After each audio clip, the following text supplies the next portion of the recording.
తెలంగాణ అభివృద్ధికి మేము కట్టుబడి ఉన్నాం. గొప్ప చరిత్ర, విశిష్ట సంస్కృతి, తెలంగాణ ప్రత్యేక దేశాభివృద్ధికి అందించిన సహకారం మరవలేనిది. తెలంగాణ అవతరణ దినోత్సవం శుభాకాంక్షలు తెలిపిన రాష్ట్రపతి ప్రధానమంత్రి. గొప్ప వారసత్వం రాష్ట్రపతి గొప్ప వారసత్వం, భిన్న సంస్కృతులు తెలంగాణలో కనిపిస్తాయని రాష్ట్రపతి ద్రౌపది ముర్ము తెలిపారు. తెలంగాణ ప్రజలకు ఆమె ఎక్స్ ట్విట్టర్ ద్వారా వేదికగా రాష్ట్ర ఆవిర్భావ దినోత్సవ శుభాకాంక్షలు తెలిపారు. ఐటీ సేవలో రాష్ట్రం గుర్తింపు పొందిందని చెప్పారు. ఈ ప్రాంత ప్రజలు మరింత అభివృద్ధి చెందాలని ఆమె ఆకాంక్షించారు. తెలంగాణ ఆవిర్భావం సందర్భంగా రాష్ట్రపతి ద్రౌపది ముర్ము ప్రధాని నరేంద్ర మోడీ శుభాకాంక్షలు తెలిపారు. తెలంగాణ ప్రజలకు ప్రధాని నరేంద్ర మోడీ రాష్ట్ర ఆవిర్భావ దినోత్సవ శుభాకాంక్షలు తెలిపారు. దేశాభివృద్ధికి తెలంగాణ అందించిన సహకారం ప్రతి భారతీయుడికి గర్వకారణమని తెలిపారు. గొప్ప చరిత్ర, విశిష్ట సంస్కృతి ఈ రాష్ట్ర ప్రత్యేకతలని పేర్కొన్నారు.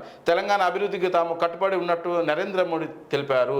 ఈ మేరకు ఆయన ఎక్స్ వేదికగా పోస్టు చేశారు. తెలంగాణ ప్రజలకు ఆవిర్భావ దినోత్సవ శుభాకాంక్షలు, దేశాభివృద్ధికి అందించిన సహకారం మరవలేనిదని, గొప్ప చరిత్ర ఉందని మన రాష్ట్రపతి ద్రౌపది ముర్ము, ప్రధానమంత్రి నరేంద్ర మోడీ ఇద్దరు చెప్పారు. ఇక తెలంగాణకు సంబంధించినటువంటి విషయంలో 10 ఏళ్ల పండుగ సంబరము. ఇక అట్టహాసంగా తెలంగాణ రాష్ట్ర ఆవిర్భావ వేడుకలు, రాష్ట్ర గీతంగా అందశ్రీ, జయ జయ తెలంగాణ పాట ఆవిష్కరణ. ఇక బానిసత్వాన్ని తెలంగాణ సమాజం అంగీకరించదు, ప్రేమను పంచడమే తప్ప పెత్తనాన్ని సహించదు. తెలంగాణ ఇచ్చిన మన్మోహన్ సోనియాకు కృతజ్ఞతలు. మెగా డిఎస్సి ఉద్యోగ కల్పన సాకారం చేస్తున్నాం. మద్దతు ధరలకు సకాలంలో ధాన్యం కొంటున్నాం. 3 జోన్లుగా తెలంగాణ అభివృద్ధి కృషి. డ్రగ్స్ విషయంలో ఎంతటి వారినైనా వదిలిపెట్టేది లేదు. పరేడ్ మైదానంలో జెండా ఆవిష్కరించి ప్రసంగించిన సీఎం రేవంత్ రెడ్డి. రాజ్భవన్లో జెండా ఆవిష్కరించిన గవర్నర్. సచివాలయంలో సీఎస్, అసెంబ్లీ స్పీకర్ జెండా ఆవిష్కరణ. ట్యాంక్ బండ్పై లేజర్ షో, కళారూపాల ప్రదర్శన.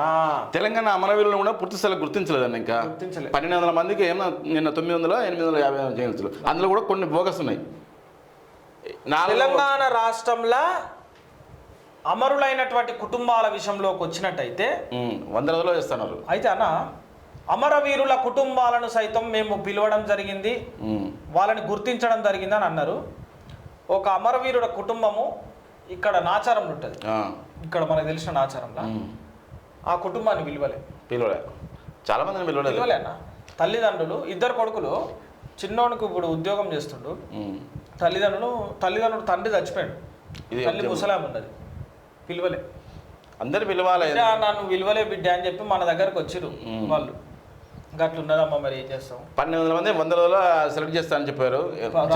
ఏదో నామకి కోసం పేపర్లో 400 మందిని బోగస్ హార్ట్ అటాక్ తోటి ఉన్నదైతే వద్దు.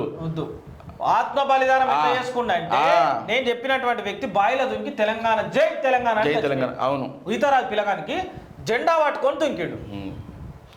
దుంకినాక అప్పుడు ఉద్యమం నడుస్తున్న టైంలో చనిపోయినటువంటి వ్యక్తి దుంకినాక ఒక 5 నిమిషాల వార్తలే కానీ మేము పోయినాం. అప్పుడు పోయి మేము అందరం కలిసి మా పిల్లగాన్ని, మా దోస్తులు 2 దుంకి వాడిని తీసుకొని తాడు కట్టి మేము ఇట్లా కాలే చనిపోయాడు. అప్పటికే నా క్లాస్మేట్ కూడా 3వది బలిదానం తెలంగాణ ఉద్యమంలో. చెరుకు ఆంజనేయులని, ఒలిమిడి, పాలకుర్తి మండలం, తెలంగాణ జిల్లా. 3వ వ్యక్తి ఆత్మ బలిదానంలో జై తెలంగాణ కరెక్షన్ ఇచ్చాను. పిలవలే అంటే కొన్ని సదుపాయాలు కొంత కల్పించారు కానీ పూర్తి స్థాయిలో రాలే. ఇప్పుడు నిన్న పిలవాలి కానీ కనపడలే. అసలు వాళ్ళ పేరు కూడా పిలవలేదు. ఎవరిని ఏం పిలవలే అధికారులు. ఎవరు చేసిరో కోదండరామ్ సారు మీకు గుర్తుండాలి కదా సార్, మీరే కదా సార్ మొత్తం అంతా చేసింది. రేవంత్ రెడ్డి అన్న ఎవరిని ఎట్లా పెట్టాలో అట్లా వాడుతుండు.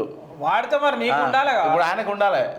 రామరెడ్డి సారు ఆత్మ బలిదానం చేసుకున్న కుటుంబాలందరినీ కూడా మీరు పిలవలేదు. ఆనాడు పనిచేసినటువంటి జర్నలిస్టులను కూడా మీరు గుర్తించలేదు. ఈజీగా గుర్తించచ్చు. జయశంకర్ సార్ వాళ్ళ ఫ్యామిలీ వచ్చిరా? ఆ ఫ్యామిలీ ఎక్కడ పెళ్లి చేసుకోలేదా? వాళ్ళు గుర్తనే చేసుకోలేదు. గుర్తు చేసుకోరా? మాట్లాడిరా? ఏం లేదు, అన్ని చాలా మంది ఉన్నారు. అయ్యో ఎంత పని చేసిరే.